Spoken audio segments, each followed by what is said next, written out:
Hello दोस्तों, मैं मनीता तंवर एक बार फिर हाजिर हूँ एक नया टॉपिक लेकर। हरियाणा के प्रमुख टीले एस्टेट, ग्रुप डी और एचएसएससी के जितने भी एग्जाम होते हैं उन सभी का फेवरेट टॉपिक और मोस्टली यहाँ से क्वेश्चन पूछे जाते हैं।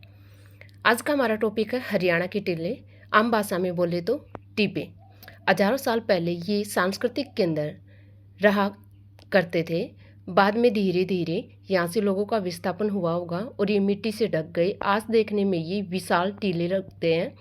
इनकी खुदाई करने पर यहाँ से पुरातात्विक सामान मिलता है जो हमारी प्राचीन सभ्यता को दर्शाता है। आओ शुरुआत करते हैं भिवानी की टीलों से।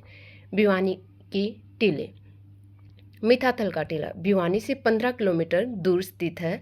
हड़प्पा व मोहनजोदड़ो की बातें यहाँ पर दो टीले हैं। एक पूर्वी टीला है, दूसरा पश्चिमी टीला है। पूर्व पश्चिम के बजाय छोटा है तो इसकी जो किलोमीटर है वो भी क्या है, कम है। पश्चिम लिखने में बड़ा है तो ये ज़्यादा क्षेत्र में फैला हुआ है। पूर्वी टीला है वो 15,310 वर्ग किलोमीटर में है, जबकि पश्चिमी टीला 41,210 वर्ग किलोमीटर में है। पूर्वी टीला पैसे पूर्व पैसे 5 याद रख लेना, इसकी ऊंचाई 5 किलोमीटर है और पश्चिमी टीला है उसकी ऊंचाई 3 मीटर है। उत्खनन 1967 के आसपास सूरजबान ने इस टीले का उत्खनन शुरू किया था। प्राप्त सामान देखिए, यहाँ से मिट्टी के बर्तन, कांच की चूड़ियाँ, मनके, हाथी के दांत और तांबे की चूड़ियाँ प्राप्त हुई हैं। इसके बाद भिवानी का दूसरा प्रमुख टीला है नौरंगाबाद का टीला। ये भिवानी से 10 किलोमीटर दूर नौरंगाबाद गांव में स्थित है। इसका समय देखिए, ये पूर्व हड़प्पा और हड़प्पा कालीन रहा है। इसके उत्खनन का कार्य 2011 में शुरू हुआ था, लेकिन इसकी जानकारी हमें 1980 में ही लग गई थी। यहाँ से जो प्राप्त सामान है उसमें उपकरण, खिलौने, सिक्के और मूर्तियाँ क्या हैं, प्रमुख है। यहाँ से कई बार क्वेश्चन आ चुका है कि गुप्तकालीन सिक्कों का संग्रह, यानी कि बहुत ज़्यादा मात्रा में गुप्तकाल के सिक्के कौन सी जगह से प्राप्त हुए हैं। नौरंगाबाद आएगा, भिवानी से तो फिर भी अंदाज़ा लगा लेते हैं, तो याद रखना नौरंगाबाद या फिर आप लोगों को ऑप्शन में भिवानी मिलेगा। अब पढ़ते हैं हम कुरुक्षेत्र के टीले। कुरुक्षेत्र में सबसे ज़्यादा टीले हैं क्योंकि वैसे भी एक ऐतिहासिक स्थल रहा है। तो आओ पढ़ते हैं। सबसे पहला है हर्ष का टीला। हर्ष का टीला राजा हर्षवर्धन की राजधानी हुआ करती थी वहाँ पे थानेसर, और आज वहाँ पर थानेसर शहर क्या है, बसा हुआ है, इसलिए इसको हर्ष का टीला और थानेसर के टीले के नाम से जाना जाता है। इसकी चौड़ाई 750 मीटर है, ऊंचाई 18 फुट है और इसका विस्तार 1 किलोमीटर में, यानी कि 1 किलोमीटर में ही फैला हुआ है। और ऐसे कहते हैं कि यहाँ पे जो हर्ष का किला हुआ करता था उसके टूटे फूटे अवशेष आज भी देखने को मिलते हैं। यहाँ से प्राप्त सामान मर्तबांड मिले हैं, ईंट, वैदिक काल के अवशेष मिले हैं। देखो, ये हर्षवर्धन से पहले के भी यहाँ पर अवशेष मिले हैं, जैसे वैदिक काल का टाइम पीरियड बहुत पुराना हो जाता है। अगला पढ़ते हैं भगवानपुर का टीला। इसका क्षेत्रफल 1244 वर्ग किलोमीटर है और यहाँ से प्राप्त सामान देखिए, उत्तर हड़प्पा कालीन लाल व दूसरे रंग के मर्तबांड मिले। ये क्वेश्चन भी आ चुका है, एक बार पूछा गया था, लाल व दूसरे रंग के मर्तबांड कौन से टीले से मिले हैं, तो कौन सा आएगा उत्तर, भगवानपुर के टीले से। कर्ण का टीला केयू यूनिवर्सिटी के पास मिर्जापुर गांव में स्थित है। इसका क्षेत्रफल 200 वर्ग किलोमीटर है। इस टीले की खास विशेषता ये है कि इसकी खुदाई केयू यूनिवर्सिटी द्वारा की गई थी। 1973 से लेकर 1973 से लेकर 1975 तक इस किले की खुदाई की गई। और यहाँ से प्राप्त सामान देखिए, टेराकोटा की चूड़ियाँ, हाथी दांत की चूड़ियाँ वो भी टूटी हुई मिली हैं और गैवार्ड ऑब्जेक्ट मिला है। ये मेन टॉपिक है। अब तक ये क्वेश्चन पूछा नहीं गया है, लेकिन पूछने की संभावना बहुत ज़्यादा है। जो ग्रेवाइट ऑब्जेक्ट होता है, ये जो मिट्टी के बर्तन वगैरह बनाते हैं उनको शेप देने के काम आता है। अगला है दौलतपुर का टीला। दौलतपुर के टीले को 3 भागों में बांटा गया है, यानी कि यहाँ से जो सामान प्राप्त हुआ है वो 3 अलग अलग कालों को दर्शाता है। पहला सामान है 1800 से 1500 ईस्वी पूर्व और दूसरा सामान मिला है 1100 से 500 ईस्वी पूर्व और तीसरा जो सामान मिला है वो 500 से 5 ईस्वी पूर्व तक, यानी कि बहुत पुराना है, ऐतिहासिक दृष्टि से बहुत ज़्यादा महत्वपूर्ण भी है। अगला है विश्वामित्र का टीला। विश्वामित्र के टीले से याद रखना, वी से विष्णु और वी से विश्वामित्र। विष्णु मंदिर के अवशेष मिले हैं, पक्की ईंटों से मंदिर के निर्माण के अवशेष मिले हैं। ये पेहवा तहसील में है। और सरस्वती मिलेगा या फिर आपको दरस्वती नदी के किनारे क्या है, स्थित है।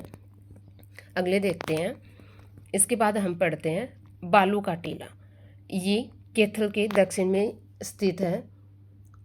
कैथल के दक्षिण में 17 किलोमीटर दूर क्या है, स्थित है। ये 210 बाई 180 मीटर है और इसकी ऊंचाई 45 मीटर है। इसके उत्खनन का कार्य 1978 से लेकर 1980 तक चला था। यहाँ से प्राप्त सामान हड़प्पा कालीन मर्तबान, कच्ची ईंटें, चूड़ियाँ, और मेन बात ये कि यहाँ से जो मर्तबान प्राप्त हुए हैं वो सीसवाल संस्कृति से मिलते जुलते हैं। ये क्वेश्चन भी एग्जाम में पूछा जा चुका है कि कैथल के टीले से प्राप्त मर्तबान कौन सी संस्कृति से मेल खाते हैं, तो उत्तर क्या आएगा, सीसवाल संस्कृति से मेल खाते हैं। अच्छा, आप लोगों को ये तो पता होगा ना मर्तबान क्या होते हैं। मिट्टी के बने हुए जो बर्तन होते हैं उनको बोलते हैं मर्तबान। अब इसार के किले पढ़ते हैं। इसार भी ऐतिहासिक दृष्टि से बहुत ज़्यादा महत्वपूर्ण है। अग्रोहा का टीला, कौन नहीं जानता अग्रोहा के बारे में। इसार के अग्रोहा में स्थित है। अग्रोहा से 1.5 किलोमीटर दूर स्थित है। स्थानीय भाषा में इसे थेर कहा जाता है। Very very important. कौन से टीले को थेर कहा जाता है, तो कौन सा आएगा, अग्रोहा के टीले को थेर कहा जाता है। उत्खननकर्ता हरियाणा पुरातत्व विभाग के J.S. खत्री व श्री आचार्य ने इसका उत्खनन का कार्य करवाया था। वेरी इंपॉर्टेंट टॉपिक, क्योंकि मोस्टली इनके उत्खनन का कार्य केंद्र सरकार द्वारा किया जाता है, लेकिन कुछ एक ही ऐसी टीले हैं कि जिनका उत्खनन हरियाणा सरकार द्वारा किया गया है। तो याद रखना, अग्रोहा का जो टीला है उसका उत्खनन हरियाणा सरकार द्वारा किया गया है। और 2 व्यक्ति कौन कौन है, J.S. खत्री व श्री आचार्य। यहाँ से प्राप्त सामान देखिए, रक्षा दीवार मिली है, मंदिर व भवनों के क्या मिले हैं, अवशेष मिले हैं। इससे पहले और कौन सा टीला आया था जिसमें हमें मंदिर के अवशेष मिले थे, विश्वामित्र का। और कौन से भगवान का मंदिर था वहाँ पे, विष्णु भगवान का मंदिर था। यहाँ से देखिए, कीमती पत्थर, तांबे के औजार, पत्थर की मूर्तियाँ, रेत की मूर्तियाँ, मास्क, मिट्टी के बर्तन व खिलौने मिले हैं। यहाँ पर इंपॉर्टेंट टॉपिक हो जाता है कि मास्क कौन से टीले से मिले हैं, तो क्या लिखेंगे हम, अग्रोहा के टीले से क्या मिला है, मास्क मिला है। राखीगढ़ी का टीला, कौन नहीं जानता राखीगढ़ी को। ऐतिहासिक धरोहर तो है ही है, साथ में अंतर्राष्ट्रीय स्तर पर अपनी अलग पहचान रखता है। आज इसार की पहचान अंतर्राष्ट्रीय स्तर पर सिर्फ राखीगढ़ी की वजह से है। इसार के नारनौद के पास स्थित है। सिंधु घाटी सभ्यता का दूसरा बड़ा, पहला तो सिंधु घाटी सभ्यता हो गया सबसे बड़ा पुरातात्विक स्थल, उसके बाद राखीगढ़ी का टीला आता है। इसकी ऊंचाई देखिए 17 मीटर है और ये 6 से लेकर 8 वर्ग किलोमीटर में ये फैला हुआ है। यहाँ से प्राप्त सामान में है मिट्टी के बर्तन, चूड़ियाँ, कप, बीकर व कलश मिला है। Very very important. राखीगढ़ी के टीले से क्या मिला, कलश। याद रखना, राखी जब बहन अपने भाई को राखी बांधती है तो क्या रखती है, कलश रखती है।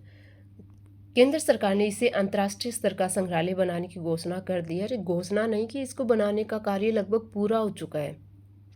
सीसवाल का टीला, हिसार से 25 किलोमीटर दूर सीसवाल गांव में चोटांग नदी के पास, चेतांग मिलेगा, चोटांग या एक ही बात है। चोटांग नहर या नदी के पास स्थित है। ऊंचाई 25 मीटर है और इसका क्षेत्रफल 47,100 वर्ग किलोमीटर है। 1963 में इस स्थान का पता चला था, लेकिन भारतीय पुरातात्विक सर्वेक्षण ने 1997 में इसे अपने क्या लिया था, अधीन लिया था। सूरजबान ने इस साइट की खुदाई का विचार सबसे पहले रखा था और यहाँ से प्राप्त सामान है कीमती पत्थर और बर्तन। अब पढ़ते हैं बनावली का टीला। फतेहाबाद से 14 किलोमीटर दूर बनावली गांव में सरस्वती नदी के किनारे 3 सत्रों में विभाजित पूर्व हड़प्पा कालीन और उत्तर हड़प्पा कालीन। इसका क्षेत्रफल देखिए 25,000 वर्ग किलोमीटर है। इसकी ऊंचाई 10 मीटर है। खुदाई 1974 में हुई थी और इसका जो उत्खनन है वो किसके द्वारा किया गया था, हरियाणा सरकार के द्वारा। हमने देखा कि सिर्फ 2 टीलों की खुदाई हरियाणा सरकार के द्वारा की गई है, बाकी सभी की केंद्र सरकार के द्वारा की गई है, तो थोड़ा इसको ध्यान में रखना। यहाँ से प्राप्त सामान देखिए, देवी देवताओं की मूर्तियाँ, गहने जो सोना, पीतल, तांबा और चांदी से बनाई गई हैं। Very very important. देवी देवताओं की मूर्तियाँ तो मिली हैं, गहने मिले हैं जो किसी बना रखे हैं, सोने से, पीतल, तांबे और चांदी से बनाए गए हैं। कुणाल का टीला फतेहाबाद के रतिया गांव में स्थित है। विशेष बात देखिए, हड़प्पा संस्कृति के सोने चांदी के आभूषण मिले हैं। फरमाना खास का टीला वेरी वेरी इंपॉर्टेंट, एक बार पूछा भी गया था और ये यानी कि थोड़ा बाद में इसको खोजा गया था तो और भी ज़्यादा इंपॉर्टेंट हो जाता। मोस्टली बुक में इसका नाम भी नहीं मिलता। फरमाना खास रोहतक में स्थित है। इसका दूसरा नाम दक्ष का टीला है। राखीगढ़ी के बाद ये क्या है, दूसरा सबसे बड़ा टीला है। बहुत ही इंपॉर्टेंट टॉपिक है। देखो एक बार में तो किसी को याद नहीं रहते, लेकिन अगर हम वीडियो को 2 बार चला कर देखें तो हमें कुछ आधा तो याद होगा, पूरा न से। Thank you for watching my video.